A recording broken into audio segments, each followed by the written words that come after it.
Hello everyone, welcome to learning science. आज का हमारा टॉपिक है यूनिट एंड प्रिमिटिव सेल। आज हम पढ़ेंगे कि यूनिट सेल क्या होता है, प्रिमिटिव सेल क्या होता है। तो सबसे पहले हम सपोज करते हैं टू डायमेंशनल लेटिस को, एक अरेंजमेंट ऑफ पॉइंट्स को सपोज करेंगे 2D में, यानी कि इस पेपर पर। तो ये हमारा पॉइंट्स है जिसको अरेंज किया है एक पर्टिकुलर ऑर्डर में। टू डायमेंशनल लेटिस है हमारा ये ना। हम दो ट्रांसलेशनल वेक्टर को कंसिडर करेंगे, ए वेक्टर और बी वेक्टर को, और ये फंडामेंटल ट्रांसलेशनल वेक्टर है और इसी वेक्टर से ये हमारा शेप है वो बना है। और इन सारों को हम पैरेललोग्राम कहेंगे ना। अगर हम इस फर्स्ट पैरेललोग्राम को रिपीट करें तो हमें ये पूरा स्ट्रक्चर मिलेगा, और उसी तरीके से इस शेप को रिपीट करें तो हमें ये पूरा स्ट्रक्चर मिलेगा। सिमिलरली ये जो दो शेप है ऊपर, उससे भी हमें ये पूरा स्ट्रक्चर मिल सकता है। ठीक है, इसके रिपीटेशन से हमें पूरा स्ट्रक्चर मिल सकता है। तो यहाँ पर टू डायमेंशनल लेटिस के साथ डिफरेंट यूनिट सेल्स को भी ड्रॉ किया है। सबसे पहले देखते हैं कि यूनिट सेल कौन कौन सा है। तो ABCD जो है वो एक यूनिट सेल है।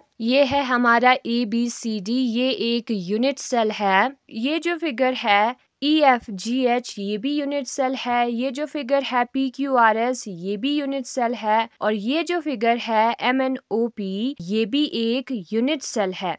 यूनिट सेल किसे कहते हैं? Smallest geometrical figure. ये एक फिगर है जो कि छोटा सा है। ठीक है, सबसे छोटा geometrical figure which when repeated in 3D, जिसको जब हम 3 डायमेंशन में यानी कि स्पेस में रिपीट करेंगे तब हमें मिलेगा क्रिस्टल स्ट्रक्चर। यहाँ पर प्लेन में रिपीट किया है। सेल के कॉम्बिनेशन से पूरा ह्यूमन बॉडी बना हुआ होता है, उसी तरीके से यूनिट सेल के कॉम्बिनेशन से पूरा क्रिस्टल स्ट्रक्चर बना हुआ होता है। 3 डायमेंशन में स्पेस में यूनिट सेल जो है वो पैरेललोग्राम की शेप का नहीं होगा, वो 2 डायमेंशन में है। 3 डायमेंशन में जो यूनिट सेल है वो पैरेललोपाइप्ड के शेप का होगा, पैरेललोग्राम से बना हुआ होता है, उस शेप का होगा ना। हमने ये जो यूनिट सेल ABCD है उसे डिस्प्लेस किया। डिस्प्लेस मीन्स उसके पोजीशन को थोड़ा सा हमने चेंज किया। तो इससे हमें पता चला कि ये जो एरिया है उसके अंदर सिर्फ एक ही लेटेस्ट पॉइंट है। और उसी तरीके से इस लाइन को अगर हम थोड़ा सा नीचे लाएंगे तो ये वाला जो लाइन है वो ऑटोमेटिकली इधर आ जाएगा।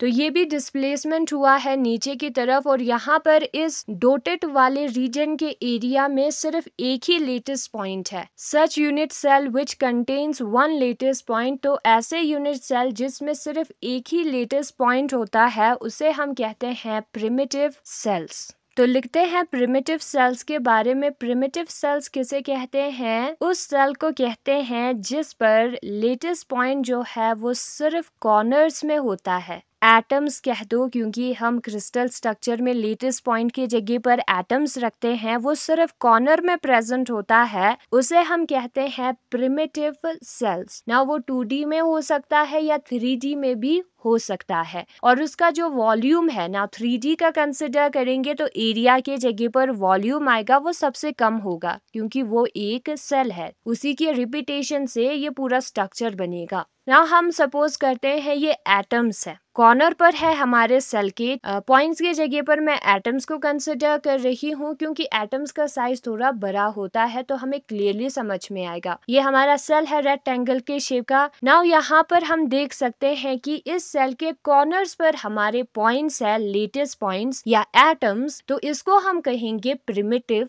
सेल्स। लेकिन ऊपर हमने देखा था कि जो प्रिमिटिव सेल्स है उसमें सिर्फ एक ही लेटेस्ट पॉइंट आना चाहिए। तो क्या यहाँ पर सिर्फ एक ही लेटेस्ट पॉइंट है? तो है। ठीक है, कैसे? यहाँ पर जो है ये जो कॉर्नर है उसका पूरा हिस्सा इस सेल के अंदर नहीं आया है, उसका 1/4 हिस्सा आया है। और उसी तरीके से ये वाला हिस्सा जो है वो ये वाला पोर्शन है, ये वाला हिस्सा जो है वो ये वाला पोर्शन है, और ये वाला जो हिस्सा है वो ये वाला है। तो एक ही लेटेस्ट पॉइंट आया सेल के अंदर, बाकी सारे बाहर है सेल के, तो हम उसे कहते हैं प्रिमिटिव सेल्स। अब ये जो दो फिगर है MNOP और PQRS वो प्रिमिटिव नहीं है, उसे हम प्रिमिटिव सेल्स नहीं कहेंगे। क्यों? क्योंकि उसके अंदर एक से ज्यादा लेटेस्ट पॉइंट है, सिर्फ एक ही लेटेस्ट पॉइंट होना चाहिए, तब हम उसे प्रिमिटिव कहेंगे। यहाँ पर पर एक से ज्यादा लेटेस्ट पॉइंट्स है तो उसको हम प्रिमिटिव नहीं कहेंगे। इस वाले फिगर में 1/4 आएगा इस पॉइंट का, ठीक है, यही वाला कंडीशन है। यहाँ पर भी 1/4, यहाँ पर 1/4, यहाँ पर 1/4, चारों को प्लस करेंगे तो 1 बन जाएगा। और यहाँ पर एक पॉइंट है तो दो लेटेस्ट पॉइंट आया विच इज ग्रेटर देन 1, इसलिए ये प्रिमिटिव नहीं है। और उसी तरीके से इस वाले फिगर में भी एक से ज्यादा लेटेस्ट पॉइंट आता है, इसलिए ये प्रिमिटिव नहीं है। इस वाले फिगर को मैं यहाँ पर ड्रॉ करती हूँ ताकि आसानी से समझ में आए। यहाँ पर लेटेस्ट पॉइंट की जगह पर हम एटम्स ड्रॉ करेंगे, क्योंकि एटम्स जो है वो लेटेस्ट पॉइंट की जगह पर आता है। तो ड्रॉ करते हैं इस फिगर को जिसका नाम है MnO3। अब यहाँ पर 1/4 हिस्सा आएगा, ठीक है, यहाँ पर 1/4, यहाँ पर 1/4, यहाँ पर 1/4, इस पूरे सर्कल का 4th वाला हिस्सा आएगा। 4 पार्ट में डिवाइड करेंगे, एक ही हिस्सा यहाँ पर आएगा, ठीक है, कोने वाले पॉइंट्स में। अब 4 है ऐसे तो हो गया एक लेटेस्ट पॉइंट। और इन दोनों लाइंस को अगर हम इन दोनों पॉइंट्स को या एटम्स को अगर हम कंसिडर करें तो उसे ऐसे कट किया है इस लाइन ने, इससे सिर्फ एक ही लाइन पास हुआ है और अंदर जो है हाफ वाला हिस्सा आया है। क्लियरली हम फिगर में देख सकते हैं नीचे वाले एटम का भी हाफ वाला हिस्सा अंदर आया है इस स्क्वायर के, इस पैरेललोग्राम के, रेक्टेंगल के, सॉरी। तो कितना हुआ, हाफ हाफ 1। तो 2 लेटेस्ट पॉइंट है इसके अंदर, इसलिए ये भी प्रिमिटिव नहीं है। फिर उसके बाद वीकनर सीड्स सेल नाम का एक सेल होता है और यहाँ पर वीकनर और सीड्स जो है 2 साइंटिस्ट का नाम है।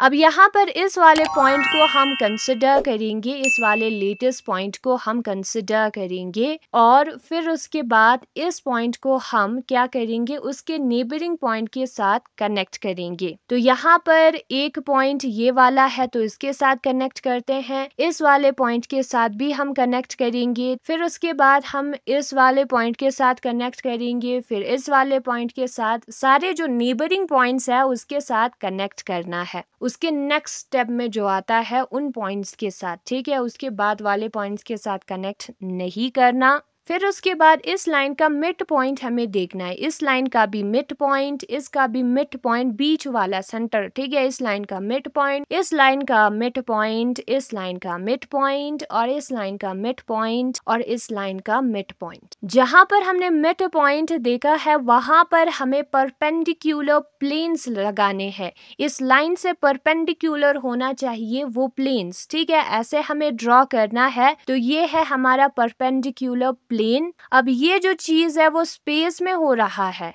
ओके, ये प्लेन में नहीं स्पेस में हो रहा है, इसलिए हमने प्लेन का यूज किया है लाइन के जगह पर। और ये पॉइंट्स भी जो है वो स्पेस में है, ठीक है। तो ऐसे परपेंडिकुलर प्लेन्स आएगा, हर पॉइंट पर, मिड पॉइंट पर हमें परपेंडिकुलर प्लेन्स ड्रॉ करना है और बहुत अच्छी तरीके से ड्रॉ करना है। ये सारे प्लेन्स जो है एक वॉल्यूम को क्या करना चाहिए, बंद करना चाहिए और करेगा भी। और ऐसे हम ड्रॉ करेंगे परपेंडिकुलर प्लेन्स को, ये लाइंस नहीं प्लेन्स है। तो इसने जो है इस वाले पोर्शन को बंद किया। यहाँ पर मैंने थोड़ा सा मिस्टेक किया है फिगर ड्रॉ करने में, अच्छी तरीके से ड्रॉ करना है, ठीक है। परपेंडिकुलर प्लेन्स को स्केल का यूज करेंगे तो अच्छे से आ जाएगा। मैं बुक में दिखा देती हूँ फिगर को, ऐसे बनेगा परपेंडिकुलर प्लेन्स हमारा। और ये जो रीजन है वो एक सेल है, ठीक है, ये जो वॉल्यूम उसने बंद किया है वो एक सेल है, उसको हम वीगनर सीड्स सेल कहते हैं। फिर उसके बाद lattice parameters of cell, cell का जो है लेटेस्ट पैरामीटर्स भी होता है, जिसमें एक है क्रिस्टलोग्राफिक एक्सिस। यहाँ पर मैं ड्रॉ करके दिखाती हूँ। सबसे पहले मैं एक यूनिट सेल ड्रॉ करती हूँ जो कि पैरेललोपाइड के शेप का है और उसके 3 प्लेन्स मैंने कंसिडर किया है। ये जो 2 दीवारें हैं और जो फ्लोर है, इन तीनों प्लेन्स को मैंने कंसिडर किया है। और ये जो 3 प्लेन जहां पर मिलता है उसको हम कहते हैं क्रिस्टलोग्राफिक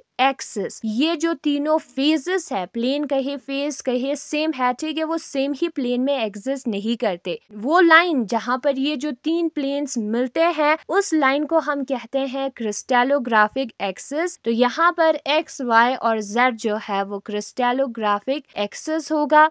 और ये हमारा यूनिट सेल में आएगा, ठीक है। और ये यूनिट सेल के 3 फेजेस है, ओरिजिन को भी कंसिडर करेंगे तो OX, OY और OZ को हम कहेंगे क्रिस्टलोग्राफिक एक्सिस। अब ये जो क्रिस्टलोग्राफिक एक्सिस है वो एक दूसरे के साथ कुछ ना कुछ एंगल बनाएंगे और उन एंगल्स को हम क्या कहेंगे, 3 एंगल्स बनाएंगे एक दूसरे के साथ। उन एंगल्स को हम कहेंगे इंटरफेशियल एंगल्स, क्योंकि ये फेसेस है ना, ये फेसेस है हमारे यूनिट सेल के, तो उनके बीच में जो एंगल होगा उसे हम कहेंगे इंटरफेशियल एंगल्स। और यही हमारे लेटेस्ट पैरामीटर्स है सेल के। और यहाँ पर ये जो साइड्स है, साइड आपको पता होगा, length into breadth into height जब हम लिखते हैं तो वो जो पोर्शन है ना उसी को हम साइड कहते हैं। तो इसका जो साइड है वो ABC होगा और उसको हम क्या कहेंगे, प्रिमिटिव्स कहेंगे ना। वही चीज बुक में से हम पढ़ते हैं unit cell and primitive cell के बारे में। हमें 2 डायमेंशनल लेटस को कंसिडर करना है जिसको यहाँ पर फिगर में दिखाया है।